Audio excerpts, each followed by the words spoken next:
اشفاق احمد لکھتے ہیں، کچھ مدت گزر جانے کے بعد تمہیں معلوم ہوگا کہ اگر خدا تمہیں تمہارے انتخاب پر چھوڑ دیتا تو تم ڈوب جاتے۔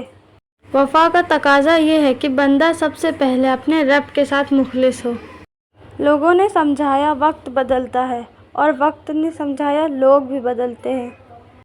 صاف دل کی 5 نشانیاں۔ فرسٹ، بہت جلد جذباتی ہوتا ہے۔ سیکنڈ، اس کا غصہ تھوڑی دیر کے لیے ہوگا۔ تھرڈ، وہ ہر رشتہ دل سے نبھائے گا۔ فورتھ، وہ بہت حساس ہوگا۔ ففتھ، وہ چھوٹی چھوٹی باتوں پر بھی ناراض ہوگا۔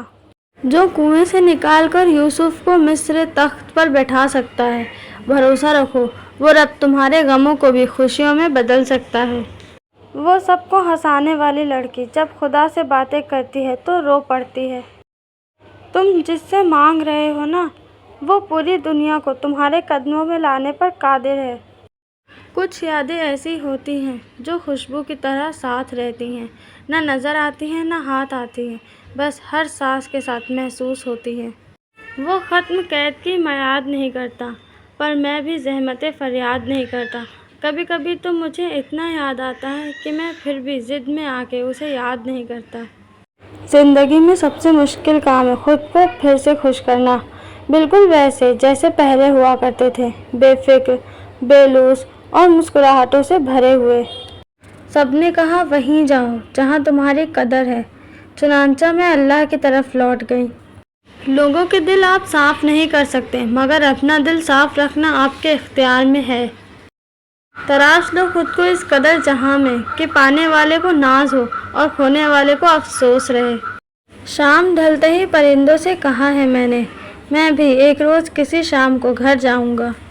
مجھے انتظار ہے زندگی کے آخری پنوں کا، سنا ہے آخر میں سب ٹھیک ہو جاتا ہے۔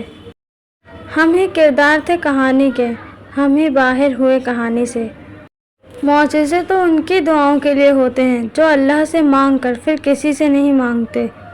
مولا علی فرماتے ہیں، اگر تم کسی کو دھوکہ دینے میں کامیاب ہو جاتے ہو تو یہ مت سوچو کہ وہ کتنا بیوقوف ہے، بلکہ یہ سوچو کہ اس کو تم پر کتنا اعتبار تھا۔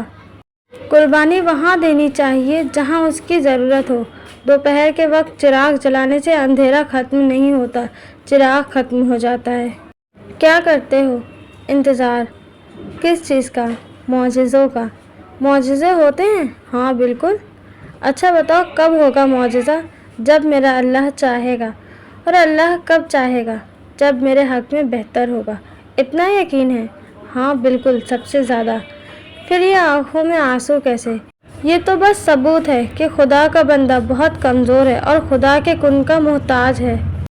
میرے غم بہت عزیز ہیں مجھے، میں نے ان کے انعام میں ایمان پایا ہے۔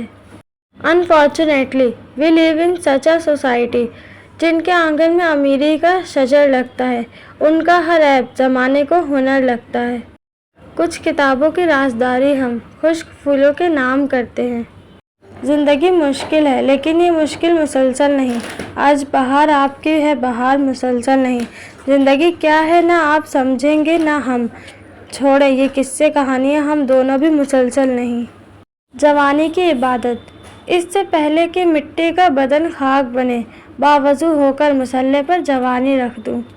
انسان کی سب سے خوبصورت دنیا خیالات کی دنیا ہے، جہاں وہ اپنی مرضی کی زندگی جی سکتا ہے، چاہے وہ چند لمحوں کی ہی کیوں نہ ہو۔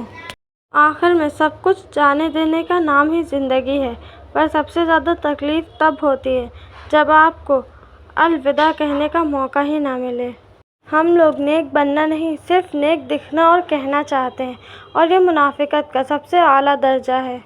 انسان پر بھروسہ کر بھی لیا جائے تو وقت اور حالات پر بھروسہ نہیں کیا جا سکتا۔